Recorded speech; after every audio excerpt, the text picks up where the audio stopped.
palalabs, another luto vlog for today's video. And for today's video nga mga palalab ay magluluto tayo ng cheesy and creamy beef caldereta.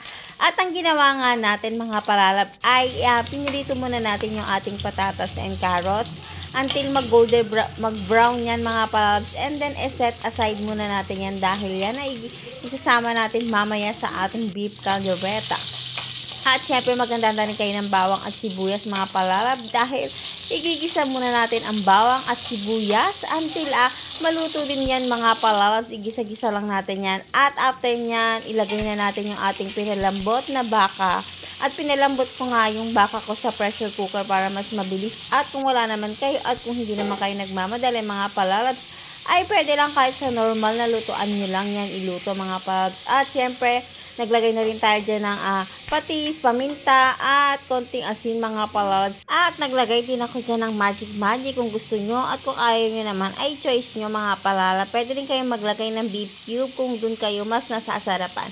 And after nyan mga palalab, huwag nyong itapon yung pinaglagaan nyo ng baka dahil yan din ang ating isasabaw para mas malasa at mas masarap ang ating beef caldereta. At naglagay na nga rin ako ng patis dyan mga palalab, dagdag pampalasa yan mga palalabs. At kung ayaw nyo naman, ay skip nyo na lang din mga palalabs. At minekos-mekos ko na nga yan mga palalabs. And after nyan, yung pinaglagaan natin ng ating baka kanina mga palalabs ay ilalagay din natin dyan. Dapat huwag nyong itapon dahil yan din na isa sa magpapalasa at magpapasarap ng ating beef caldereta for today. At ayan, nilagay na nga natin yung ating sabaw mga palalabs. Pwede rin kayong mag-add ng beef cubes kung gusto nyo. At yung sabaw mga palalabs ay bahala na kayo. Kung gusto nyo ng mas maraming sabaw, mas dagdagan nyo pa. At kung gusto nyo naman ng medyo onting sabaw lang, kayo nang bahala.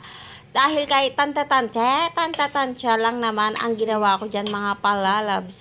At nilagay ko na nga rin yung ating set aside na patatas and carrots. And then nagdagdag ulit ako ng sabaw dahil may natira pang konting sabaw. Sayang naman kung itatapon ko. Napakasarap pa naman ng sabaw ng baka mga palalabs. Kaya at nilagay ko na rin yung mga paminta na nilagay kong pampalasa habang pinapakuluan ko yung baka. And after nyan mga palalabs, nung kumulo na ay naglagay na ako ng onting tomato paste. Kayo ba naglalagay rin kayo ng tomato paste sa caldereta?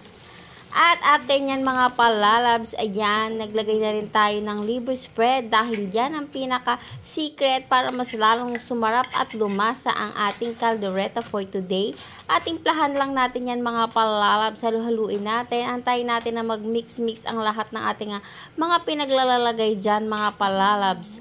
And after na nating mahalo at maluto, nag-add na rin nga ako ng green peas dyan. Pwede rin garbanzos, kaso wala naman akong garbanzos. Kaya naman, yan na lang green peas, mas masarap naman ang green peas mga palalabs. At pwede rin kayong maglagay ng hotdog kung gusto nyo, ay choice nyo naman mga palalabs. At syempre, ilagay na rin natin yung ating bell pepper na isa sa magpapabango sa ating beef caldereta. At naglagay na rin nga tayo mga palalabs ng tomato sauce. Konting tomato sauce lang kasi ayaw naman natin na masyadong umasim na yung ating beef caldereta. At tikman nyo mga palalabs kung okay na ba sa inyong panlasa. Ayan, maglagay din kayo ng konting sugar kung gusto nyo para mag-balance yung salty and sweetness ng ating beef caldereta. And after na malagay na natin lahat ng ating mga ingredients kuluin lang natin yan ng mga 10 to 15 minutes mga palalabs. At ayan, luto na ang ating beef caldereta. Kainan time mga palalabs. At para maging cheesy ay maglagay tayo ng cheese on top. Ayan mga palalabs, ilabas na ang bahaw. At syempre, wag nyo na din pong kalimutang i-subscribe ang ating YouTube channel mga palalabs. Like, comment, and share. Salamat sa panonood!